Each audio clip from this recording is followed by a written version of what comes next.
Du latin barba, la barbe est l'ensemble des poils recouvrant le menton, les joues, la mâchoire, ainsi que l'extérieur des lèvres supérieures et inférieures de l'homme. Elle est l'une des caractéristiques physiques qui différencie l'homme de la femme. Dans l'islam, le port de la barbe est l'une des recommandations du prophète Mahomet, au dire des musulmans rencontrés. C'est une recommandation de la part du prophète sallallahu alayhi wa sallam de garder la barbe sur soi. Garder la barbe sur soi fait partie des signes physiques d'un musulman. Même si aujourd'hui c'est devenu une look des pagailleurs, où les pagailleurs s'infiltrent n'importe comment, mais quand même c'est une ordonnance divine de la part du prophète sallallahu alayhi wa sallam de garder la barbe en soi et de ne pas toucher, même si aujourd'hui beaucoup de musulmans nous modifions, nous arrangeons. Mais ce qui est conseillé dans l'ordonnance, c'est de garder la barbe. C'est conseillé pour tous les fidèles musulmans. En islam, il n'y a pas de différence entre les leaders et les fidèles.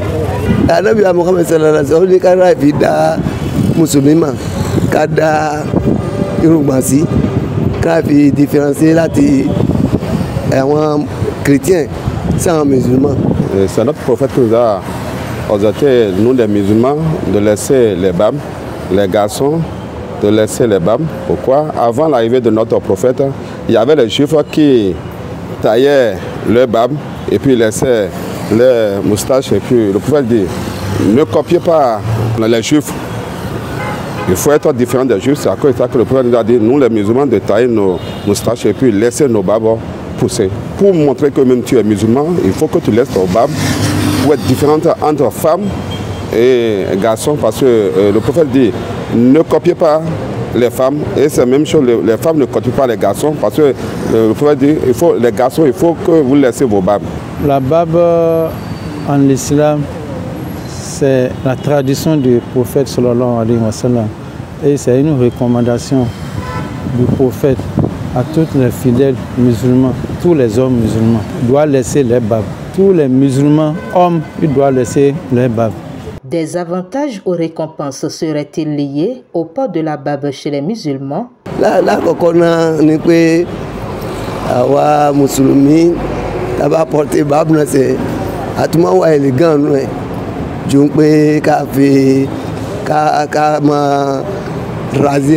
c'est l'adoration. Toute adoration doit être basée sur des tests. Parce qu'il y a des tests qui ont été recommandés par le prophète sallallahu alayhi wa sallam. C'est comme l'adoration aussi, quand on fait les aumônes, ou bien quand on fait les jeûnes de lundi, il y a des récompenses. Parce que toute adoration a ses récompenses. Même scientifiquement, ça a été prouvé ces derniers jours qu'il y a les scientifiques qui ont découvert, je peux dire, qu'aujourd'hui avec la barbe, lorsque vous gardez la barbe, ça vous renforce même vos mâchoires. Ça, c'est déjà des avantages que nous trouvons à notre niveau nous-mêmes. Une chose est donc de porter la barbe et une autre est de l'entretenir. Si Dieu te donne, c'est à toi d'arranger ça, parce que tu sais que si tu es un garçon, tu ne peux pas laisser ton barbe en désordre.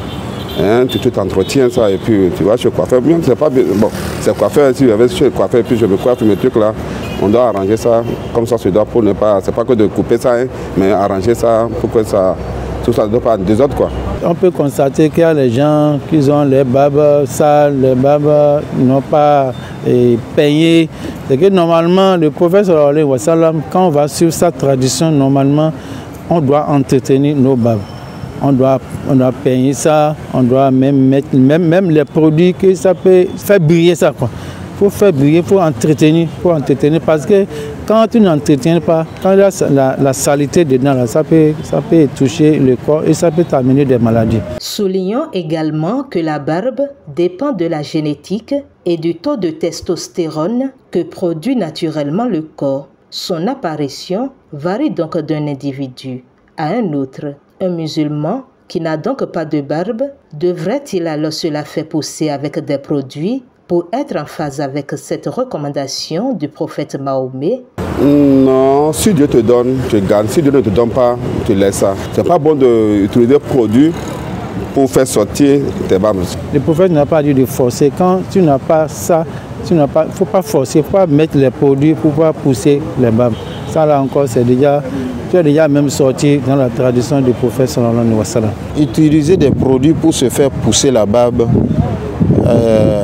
dans la charia islamique, ce qu'on peut dire, la loi islamique, moi, je ne peux pas dire que c'est logique parce que c'est des produits qui peuvent vous créer quelque chose demain. Ça peut ou ne pas, mais vous ignorez tout ce que ça peut provoquer. L'islam ne nous dit pas de chercher la barbe lorsqu'on n'a pas, ou de chercher les cheveux lorsqu'on n'a pas. Voilà pourquoi c'est même interdit d'ajouter les mèches, de faire des mèches ou de compléter quelque chose à nos cheveux.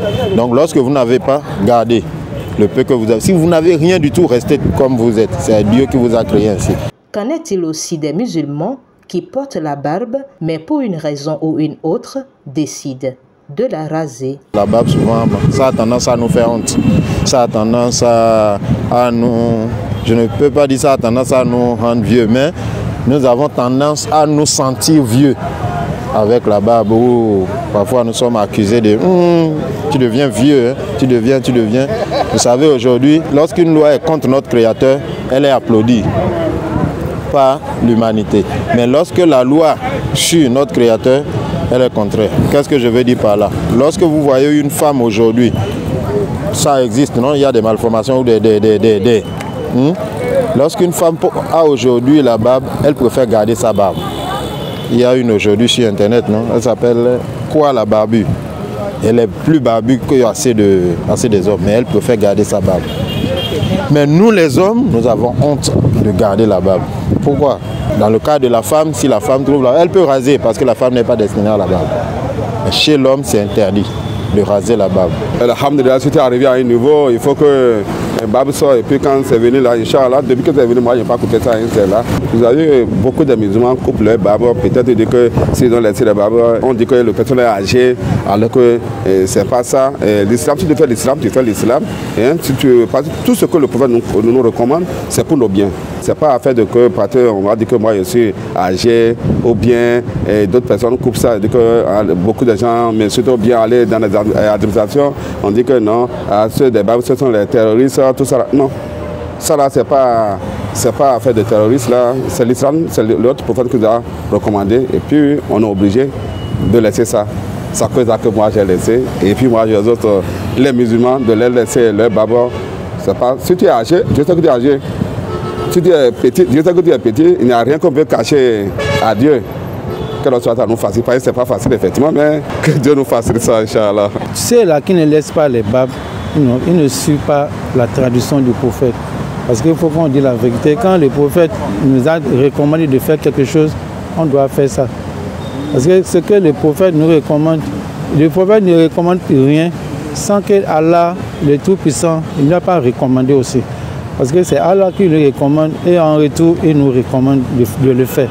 Parce que tout ce qu'il nous a dit de faire, c'est Allah qui a dit de faire.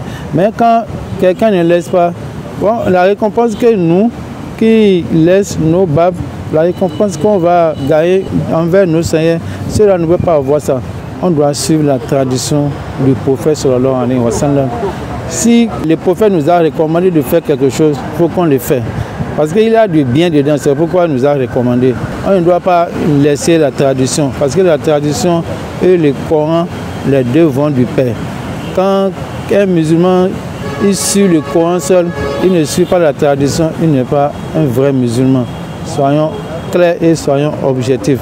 J'exhorte les musulmans d'être exemplaires. Parce que le prophète sallallahu alayhi wa sallam, c'est un exemple, un bon exemple que Dieu nous a envoyé. Il faut que nous aussi soyons exemplaires par rapport à ses caractères, par rapport à ses comportements. Considéré comme un acte d'adoration envers Allah le miséricordieux, le port de la barbe par les musulmans fait donc partie intégrante de leur style.